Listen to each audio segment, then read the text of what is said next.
atau pengamatan empirik yang menghasilkan sejumlah konsep dari pengertian. Dalam proses berpikir itu, seseorang menghubung-hubungkan data atau fakta hingga sampai pada suatu simpulan. Data atau fakta itu kemudian dinalar, dan data yang dinalar itu boleh benar dan boleh tidak benar. Seseorang akan menerima data atau fakta yang benar dan menolak data yang tidak benar. Dalam penulisan paragraf, ada dua pola penalaran yang biasa digunakan, yaitu pola penalaran induktif dan pola penalaran deduktif. 1. Penalaran induktif. Penalaran induktif adalah suatu proses penalaran untuk menarik simpulan berupa prinsip atau sikap yang berlaku umum berdasarkan fakta, asumsi, atau andaian yang bersifat khusus. Penalaran induktif ini berpangkal pada empiris untuk menyusun suatu penjelasan, teori, atau kaidah yang berlaku umum. Hal yang umum ini berupa generalisasi, simpulan, atau rampatan. Ada 3 jenis pengambilan simpulan berdasarkan penalaran induktif ini, yaitu dengan analogi, generalisasi, dan hubungan kausal atau sebab akibat. A. Penalaran induktif analogi. Penalaran induktif analogi adalah proses penyimpulan berdasarkan kesamaan data atau fakta. Analogi dapat juga dikatakan sebagai proses membandingkan dua hal yang berlainan berdasarkan kesamaannya. Kemudian berdasarkan kesamaannya itu ditarik suatu kesimpulan.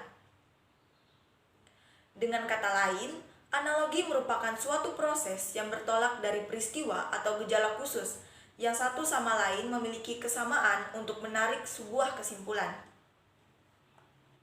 B. Penalaran induktif generalisasi. Generalisasi merupakan suatu proses penalaran yang bertolak dari sejumlah gejala atau peristiwa yang serupa untuk menarik simpulan mengenai semua atau sebagian dari gejala atau peristiwa itu. Jumlah data atau peristiwa khusus yang dikemukakan harus mencakupi dan dapat mewakili. Generalisasi diturunkan dari gejala-gejala khusus yang diperoleh melalui pengalaman, observasi, wawancara, atau studi dokumentasi. Sumber data itu dapat berupa dokumen, statistik, kesaksian, pendapat ahli, dan peristiwa-peristiwa di sekitar kita, seperti politik, sosial ekonomi, atau hukum. Generalisasi dibedakan atas generalisasi sempurna dan generalisasi tidak sempurna. C. Penalaran induktif hubungan sebab akibat atau kausal. Hubungan kausal merupakan bentuk penalaran yang diperoleh dari gejala-gejala yang saling berhubungan. Penalaran induktif melalui hubungan sebab akibat adalah penalaran yang bertolak dari hukum kausalitas, bahwa semua peristiwa di dunia ini terjadi dalam rangkaian sebab akibat. Di dunia ini tidak ada suatu kejadian pun yang muncul tanpa penyebab dan tidak ada satupun gejala terjadi tanpa sebab. Dalam kaitannya dengan hubungan kausal ini, terdapat 3 hubungan antar masalah, yaitu sebab akibat, akibat sebab, dan akibat-akibat. 2. Penalaran deduktif. Penalaran deduktif merupakan proses pengambilan simpulan berdasarkan hal-hal khusus. Proses penalaran ini disebut deduksi.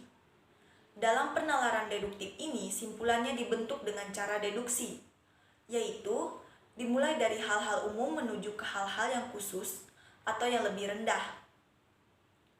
Dengan kata lain, proses pembentukan simpulan deduktif tersebut dapat dimulai dari suatu dalil atau hukum menuju ke hal-hal yang konkret. Ada 2 jenis penalaran deduktif dengan penarikan simpulan tidak langsung, yaitu silogisme dan entimen. A. Silogisme.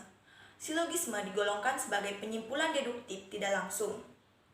Dalam silogisme ini, penyimpulan pengetahuan yang baru diambil secara sistematis dari 2 permasalahan yang dihubungkan dengan cara tertentu.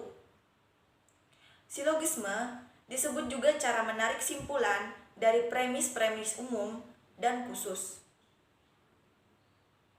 B. Entimen. Entimen adalah penalaran deduksi secara langsung yang premisnya dihilangkan atau tidak diucapkan karena sudah sama-sama diketahui. Dengan kata lain, entimen merupakan suatu proses penalaran dengan menghilangkan bagian silogisme yang dianggap telah dipahami.